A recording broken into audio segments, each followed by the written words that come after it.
Well, again, it's good to be here this morning to worship the Lord, and I always like this time of year, the changing of the seasons. We see things drying down, and crops are getting close to being ready to harvest, and it's for me as a farmer, it's a kind of an exciting time. Does anybody know how long we've been celebrating Labor Day? Well, don't feel bad because I didn't know till yesterday. Back in 1894, Grover Cleveland was the president, and he proposed a bill to make Labor Day a national holiday. But it was actually, the idea came about in 1881 by a union leader named Peter McGuire. And it started out in New York City, and then it just kind of spread across the country at that time. And then, of course, the president, Grover Cleveland, made it a national holiday in 1894, if that's correct. So we've been celebrating Labor Day for quite a while, and I enjoy this time of year, of course, because we have the Fall Festival. I enjoyed that this weekend. Had a nice parade yesterday. So I hope you're enjoying your Labor Day weekend. To some, Labor Day is kind of a different holiday. It's not one of the major holidays, and relatives don't come, and we don't eat turkey, or we don't unwrap presents. But while we call it Labor Day, we try to do as little labor as possible. And most working people have the day off. So I don't recall anyone wishing me a happy Labor Day or sending me a Labor Day card. We don't give corsages during Labor Day, and we don't decorate our houses, or we don't give Labor Day gifts. Even the florists and the greeting card manufacturers have not found a way to capitalize on Labor Day. Of course, it's a boom to the resorts and the tourist areas, but it's a bad weekend sometimes for our churches. There's many people that may be traveling, and so they're not able to be at church. Yes, Labor Day is different to different people. To the factory and the office workers, it may be a day off. But for the mothers who have to put up with the dads and the kids during that day, it can be a stressful day sometimes.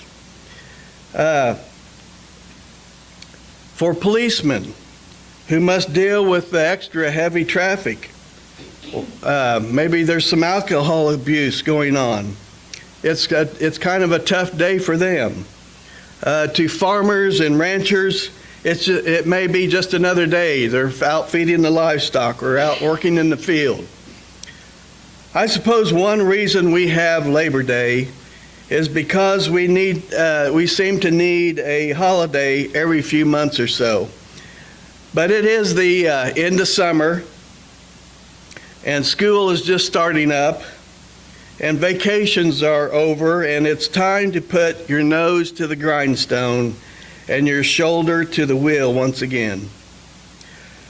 So since I'm speaking today, I could ignore Labor Day, but after all, our work occupies much of our thinking and dominates many of our conversations. Our work dictates where we will live, and often determines many of our friendships. And our work often influences our relationships with others. And indeed, the work that we do is a very important part of our life. So I want to look at a couple passages this morning that deal with our work. The first one is Colossians chapter 3, verses 23 and 24. Many of you have heard this verse many times. It says, "Whatever you do, work at it with all your heart, as working for the Lord, not for men, since you know that you will receive an inheritance from the Lord as a reward. And it is the Lord Christ you are serving. Now, someone has written once that there are 4 kinds of bones in the world. One is a wishbone. The wishbone who spends their time wishing someone else would do the work. The other bone is a jawbone who does all the talking but very little else. The other bone is a knuckle bone who knocks everything that everyone else is trying to do. And the last one is the backbone, who shoulders the load and actually does the work. Now, we may kind of snicker at that, but I believe that one of the greatest mistakes of our society is in dividing the world up into 2 categories. Here is an economic world, and one set of values and rules governs the economic world. And over here is the world of religion, and another set of values that govern that world. We come to church on Sundays, and we are influenced by the values and the commands of God. But when we go to work on Monday, we are influenced by the values and the rules of man. We are trying to live under 2 different authorities that are often in conflict with one another. And it seems to me that Paul is saying that these worlds do not have to be in conflict, because the work that we do should not be done just for men, but rather it ought to be done as if for God. So as we look at these passages of Scripture this morning, I think we're going to discover 3 important facts about the work that we do. The first is the nature of work. What is the nature of work? Well, the world tells us that work is a struggle to climb up the ladder of success, to gain as much of the world's status and power as we can. But Paul tells us there in Colossians to consider our work as a service to God. Regardless of what we do, we are to serve God in the work that we perform. And if we look at work that way, it will dispel the idea of judging people by the kind of work which they do. The world says that the person who works with his hands is not nearly as important as the person who works with his mind. Therefore, it gives greater rewards to executives and to supervisors, the people who think things through and tell others what to do. And that often produces a professional snobbishness. Now, snobbishness can go both ways. There are many congregations in America that are made up primarily of maybe farmers or sheep factory workers. And they come to church on Sunday with calluses on their hands and grease under their fingernails. And if anyone different comes in, they might wonder, what are they doing here? Of course, if you can hit a baseball or throw a football, or if you are an actor or a musician who can put on quite a show, you are worth more than anybody else, and you will obviously make more money than anybody else. That is the standard the world goes by. Several years ago, someone came across this imaginary letter. and it was addressed to Jesus. Jesus, the son of Joseph, and the carpenter in his carpenter shop in Nazareth. And it was from the Jordan Management Consultants in Jerusalem. Now remember, this is imaginary. Supposedly, Jesus had sent them resumes of the 12 apostles to evaluate. And this management consultant firm had given them a battery of tests and now is writing back to Jesus to tell him its conclusions. And looking at this imaginary letter, I want to read some of their findings after testing the 12 men that Jesus had selected. It said, in our opinion of our staff, most of your candidates are lacking in background and lacking in education and vocational aptitude for the type of enterprise you are undertaking.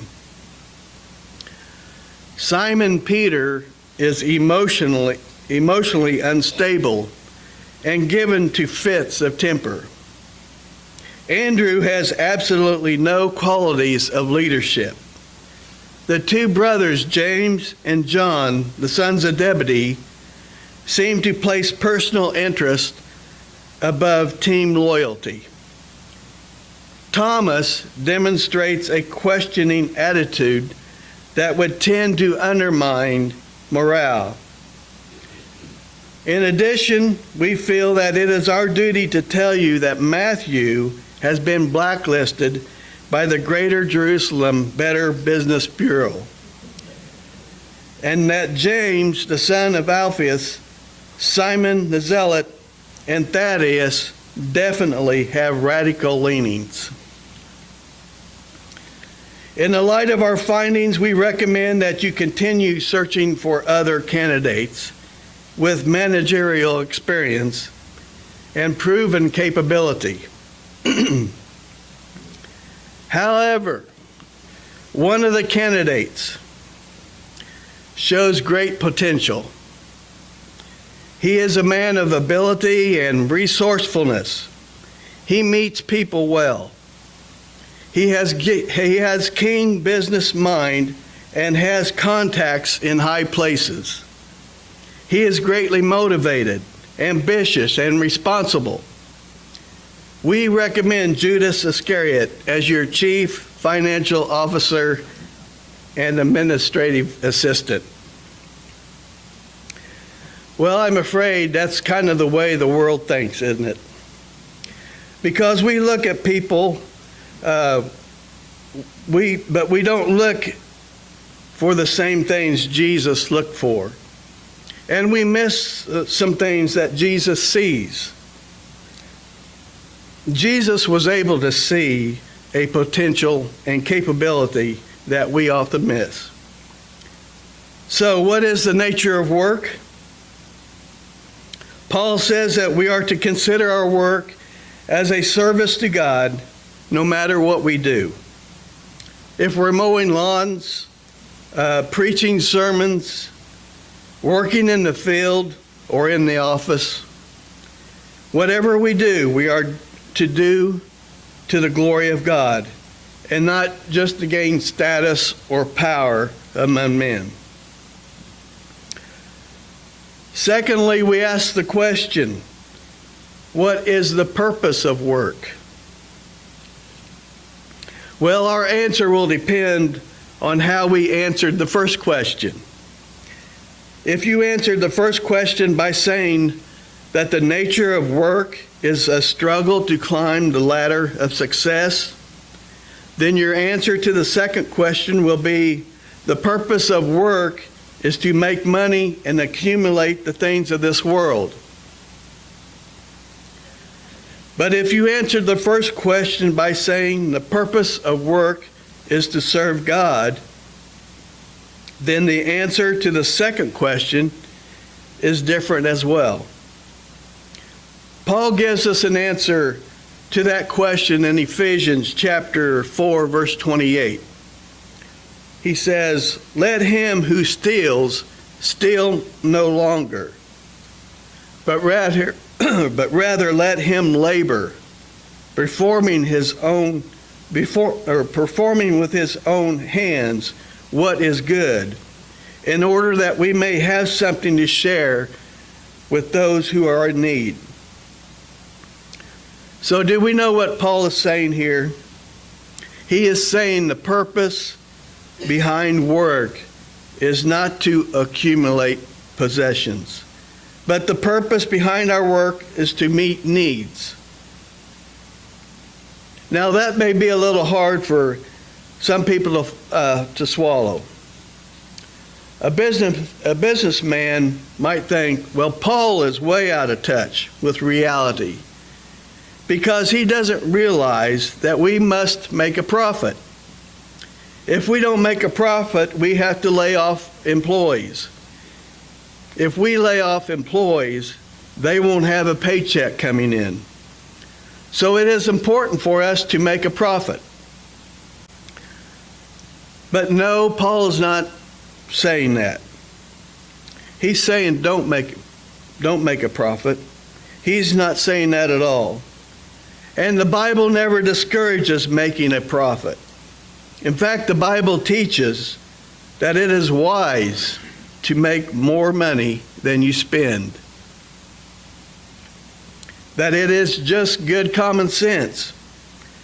It is important that we do make a profit. But the Bible does discourage hoarding and greed and covetousness and the worship of things. Paul is saying here the purpose in our working is that we might have money to support ourselves and our families and those who are in need. I believe that has a very special application for the people of God.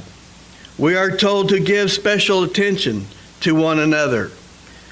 And when there is a need among us, that need is to be a concern of other family members.